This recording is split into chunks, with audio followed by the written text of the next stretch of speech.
민간 택지 분양가 상한제. 네. 아니, 부동산 용어는 왜 이렇게 없어? 이게 자꾸 도망가는 부동산 가격을 정부에서 자꾸 잡으려고 뛰어드는 이유를 저는 2019년 9월 기준 맞아요. 8억 원에 달해요. 8억! 네. 박근혜 정부나 MB 정부 때 서울의 집값이 이렇게 올랐으면 촛불 집회가 3번은 일어나지 않았어요. 이걸 어디 가서 하소연을 해야 됩니까? 김현미 장관님한테 하소연 하셔야죠. 서울 부동산 좀 잡겠다. 그래서 민간 택지 분양가 상한제. 네. 아니, 부동산 용어는 왜 이렇게 없어? 이 정책은 네. 무슨 정책입니까, 일단? 그러니까 이제 뭐 새로 분양되는 분양 네. 아파트의 가격을 통제하겠다는 거죠. 뭐 때문에 이걸 하는 겁니까? 그러면? 최근 3, 4년 동안 네. 분양가가 굉장히 많이 올랐습니다. 그랬죠. 예, 그래서 네. 뭐 그것에 대한 상대적으로 뭐 정부가 할 수 있는 하나의 정책이라고 볼 수 있는데요. 네. 저는 이것도 약간 부동산 정치라고 보는데 음.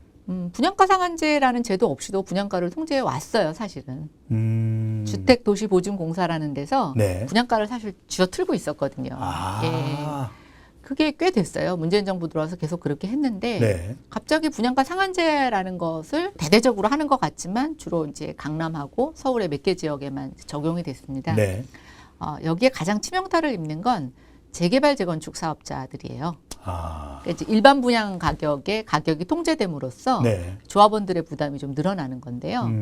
결국 일부 조합원들에게 피해를 줌으로써 다른 사람들은 분양가가 내려가는 것 같은 그런 약간 사이다 같은 효과. 그래서 이제 그걸 부동산 정치라고 하는데, 근데 그러면 그 내려간 분양가가 과연 일반 서민들이 지불 가능한 금액인가? 꼭 그렇지도 않습니다. 그러니까 뭐 10억, 12억, 뭐 15억 네, 이렇게 하지 않습니까? 그렇죠. 그러니까 이미 네. 서울의 집값 자체가 너무 올라버렸기 때문에 분양가를 통제한다고 하더라도 또 지금 네. 대출도 너무 어렵고, 그러니까 뭐 네.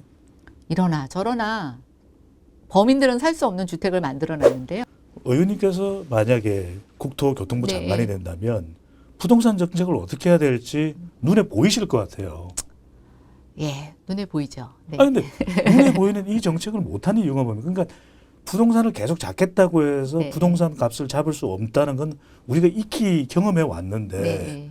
자꾸 도망가는 부동산 가격을 정부에서 자꾸 잡으려고 뛰어드는 이유를 저는 모르겠습니다.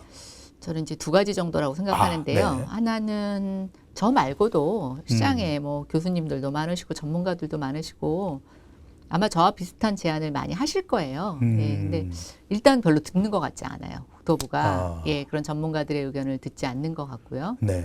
두 번째는 아까 제가 이제 부동산 정치라고 말씀을 드렸는데 누군가 특정한 부자, 비싼 주택에 대한 규제를 강한다고 하면 네. 별로 관심 없던 사람들 입장에서도 반대할 이유는 없어요.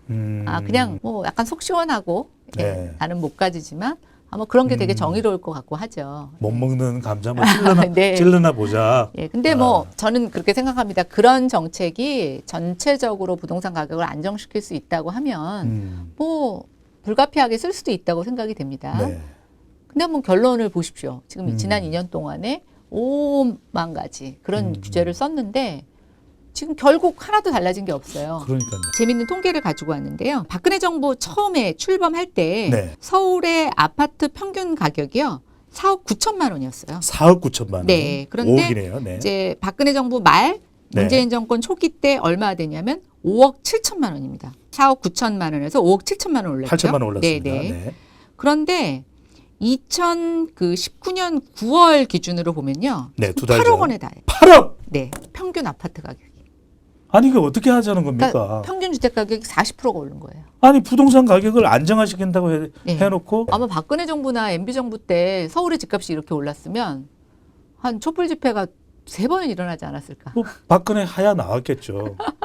지금 뭐 사람들이 잘 모르는 건지 아니면 이거 말고 뭐 조국 장관 이슈라든가 다른 이슈가 많아서 그런지 모르겠지만 사실은 지금 서울의 집값이 너무 많이 올랐어요. 그런데 문재인 정부 초기 뭐 박근혜 정부 말기 때까지만 하더라도 네. 한 집값의 60에서 70% 정도 대출을 받을 수 있었거든요. 그렇죠. 근데 지금은 40%밖에 받지를 못해요. 네. 그러니까 정말 집을 살려면 현찰을 갖고 있거나 부모님으로부터 자금 지원을 받을 수 있는 사람만 살 수 있습니다. 의원님은 지금은 어떻게 되고 지금 집 사야 됩니까? 지금 어떻게 해야 됩니까? 살 지금? 수가 없어요. 정상적인 사람은. 자기 힘으로는 도저히 지금 집을 살 수가 없습니다.